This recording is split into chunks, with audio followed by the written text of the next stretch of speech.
Bonjour les enfants, aujourd'hui nous allons voir la suite des compléments circonstanciels, les compléments circonstanciels 2. Alors, un petit rappel pour commencer. Les compléments circonstanciels indiquent les circonstances de l'action.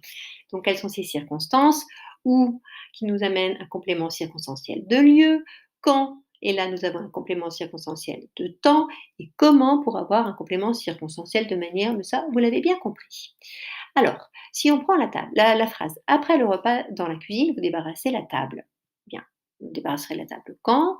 Après le repas. Et vous débarrasserez la table où? Dans la cuisine. Donc dans cette phrase, nous avons deux compléments circonstanciels. Après le repas, dans la cuisine, vous débarrasserez la table. Donc ça, effectivement, vous l'avez vu, il peut y avoir des phrases dans lesquelles il y a plusieurs compléments circonstanciels. Ou bien pas du tout. Ici, nous en avons deux. Alors, je continue. Après le repas dans la cuisine, vous débarrasserez la table. Bien. Rappelez-vous, les compléments circonstanciels ne sont pas essentiels. Ça veut dire quoi? Ça veut dire, pour commencer, qu'on peut les déplacer. Voilà, après le repas, vous débarrasserez la table dans la cuisine. Dans la cuisine est passé à la fin de la phrase. Et je peux continuer à les déplacer. Par exemple, vous débarrasserez la table dans la cuisine après le repas. Ou un autre exemple, vous débarrasserez pardon, la table après le repas dans la cuisine, ou bien encore dans la cuisine, vous débarrasserez la table après le repas. Vous voyez, il y a plein de possibilités de changer ces compléments circonstanciels de place. Un complément circonstanciel n'est pas essentiel, donc premièrement, on peut le déplacer, c'est ce qu'on vient de voir, mais on peut également le supprimer. Donc, je supprime, vous débarrasserez la table, voilà, on les a déplacés, on les a supprimés tous les deux. Donc, vous voyez, cette phrase continue à avoir un sens, c'est tout à fait possible. Maintenant, dans la phrase, la nourriture est abondante. C'est une phrase que vous aviez dans votre application.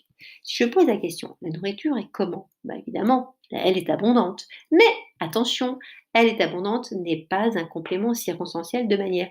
Eh bien, pourquoi?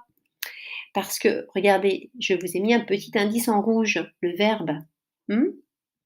Et oui, il s'agit d'un verbe d'état, être, paraître, sembler, devenir, demeurer, rester. Donc là, on n'est pas dans une action, on est dans un état.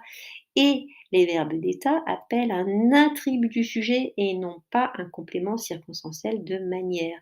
Donc si je prends la phrase mon ami reste calme, mon ami reste calme, attention, du rouge, verbe d'état. Donc mon ami reste comment, vous l'avez compris, calme n'est pas un complément circonstanciel de manière, c'est un attribut du sujet. Dans cette autre phrase, dans cet univers de béton et d'air pollué, il mène une vie facile. Il mène une vie comment? Il mène une vie facile. Mais facile, non, ce n'est pas un complément circonstanciel de manière. Non.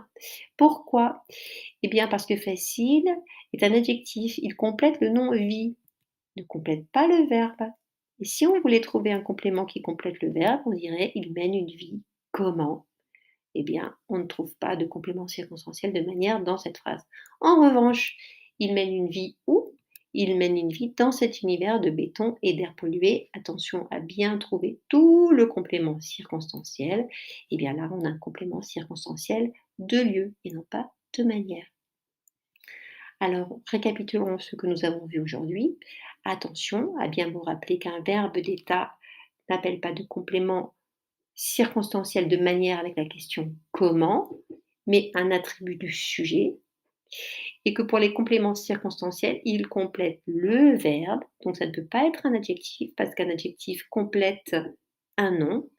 Et pour bien trouver ce complément circonstanciel, il faut poser la question où, quand et comment directement après le verbe. Ça évitera les erreurs.